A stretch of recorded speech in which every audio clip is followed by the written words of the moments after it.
Aloha folks, and welcome to today's video. Today we have a blank slate.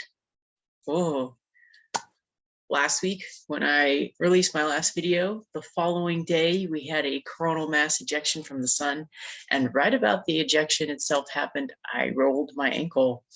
And any injury can be looked at like the opportunity to wipe your slate blank and clean and start over in a sense. So what I'd like to share is just my process of healing my ankle, because it really wasn't as bad of an injury as it could have been. Of course, I could have broken it like I did in 2010. And so I'm very grateful that I'm stronger now. My bones aren't brittle like they once were.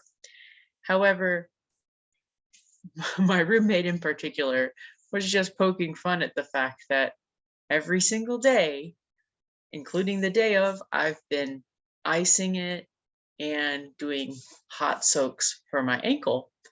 And he keeps looking at it. He says things like, "It's not that swollen. Is it that bad? You're walking on it.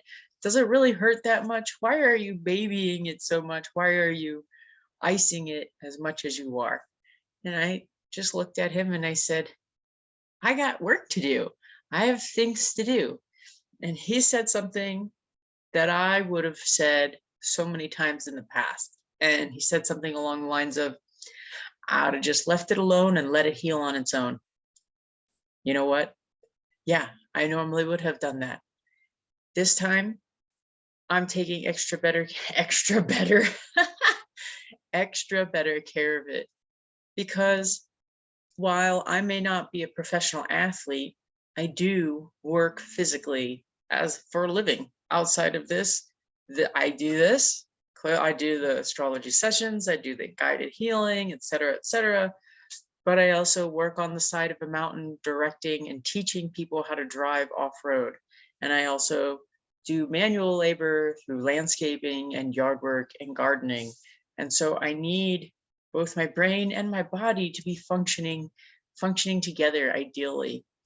So while I'm not a professional athlete with thousands, if not millions of dollars to spend on daily, perhaps massage or physical therapy, cryogenic ice baths and sauna and all these wonderful things that our multi-million-dollar paid professional athletes, really just our professional Roman, what were gladiators, and let's just go down to the Colosseum and watch the games, these bloody distractions.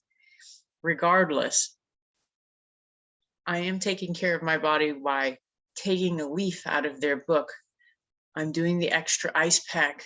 I'm doing making small circles and light exercises, all in order to make sure that I'm starting over with my ankle with as clean of a slate, as blank of a slate as I possibly can.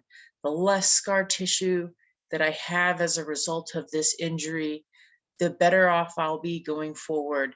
The less likely I'll have arthritis in the future, the less likely that my ankle will potentially collapse and roll again. All of this is because build it back better. I can't do anything without me being as functional as possible. We all have such a tendency, because our eyes point outward. There is that one inner eye. That one takes effort to access. These ones are just working. So we all have this tendency to look outward. We all have this tendency to really take care of others in a manner that we don't even bestow upon ourselves. So I'm making the extra effort to make sure that I heal as cleanly and as thoroughly as possible, because it does bring me joy to be able to do work, to be able to teach, to be able to get my hands in the dirt and climb up those rocks with these here feet. So that's my message today, is even if you're not a professional athlete, you're worth it, and you deserve as much self-care and self-healing, this weed whacker, as you can possibly do.